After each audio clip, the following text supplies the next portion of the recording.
Bonjour à tous. Bon, on se retrouve avant le départ du quintet de vendredi et je suis un peu matinal aujourd'hui pour vous donner ma sélection, mais ça vous fait gagner du temps. Vous pouvez plancher plus facilement sur la course d'Anguin.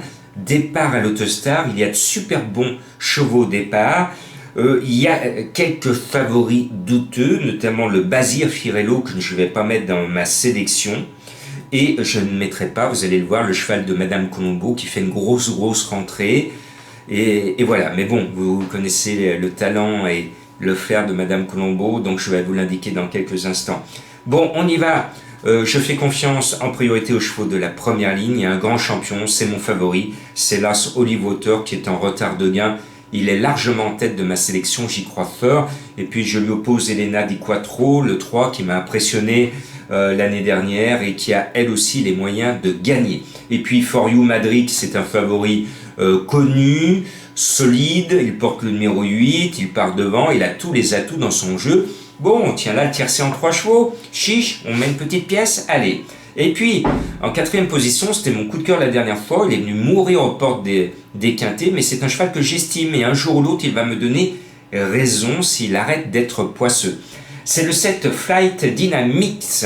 C'est un cheval qui a un énorme moteur, et un jour ou l'autre, il va en faire péter une à une belle cote. Et puis, ma trouvaille, mon coup de cœur, vous le savez, vous êtes nombreux et de plus en plus nombreux à me suivre parce que j'arrive à vous dénicher des chevaux, notamment des coups de cœur qui sont à cote, alors que certains donnent des dernières minutes à 5 contre 1. Moi, je m'oblige souvent à vous donner des coups de cœur au-delà de 10 contre 1. Alors forcément, je prends des risques, et c'est cette prise de risque que vous aimez. Forcément, mes coups de cœur ne peuvent pas finir toujours à l'arrivée, mais là, c'est le 4 City Guide. Je suis chaud bouillant avec lui. À mon sens, il a tout pour lui et il va réussir sa rentrée. Il fait une rentrée. C'est pour ça que mes confrères ne le mettent pas. Pour la plupart, certains le mettent. Mais moi, je suis beaucoup plus chaud que mes confrères. Je suis pratiquement certain qu'il va rentrer dans les 5. Et puis, il y en a un qui me manquait cet hiver, vous vous en souvenez, à vous aussi, deuxième d'un quintet à plus de 100 contre 1. C'est 00Z Gare, le numéro 9. Alors, Gare à 7 agents secrets. Ce double 0 a un gros moteur, même s'il fait une petite rentrée après le confinement. Moi, je pense qu'il a largement les moyens de revenir disputer l'arrivée parce qu'il a une fin de course extraordinaire. 2 fois de suite, j'ai vu du chauffe. Il finit comme ça. Donc, attention à ce double 0-9 puisqu'il porte le numéro 9. Et puis, je reste fidèle à Fidèle du Goutier, le 5, qui m'a permis la semaine dernière de vous donner le tiercé dans l'ordre. Et bien donc, on regarde les mêmes, et je pense que Fidèle devrait être 3, 4, 5e. C'est une Duval Destin qui a toutes ses chances pour figurer dans le quintet.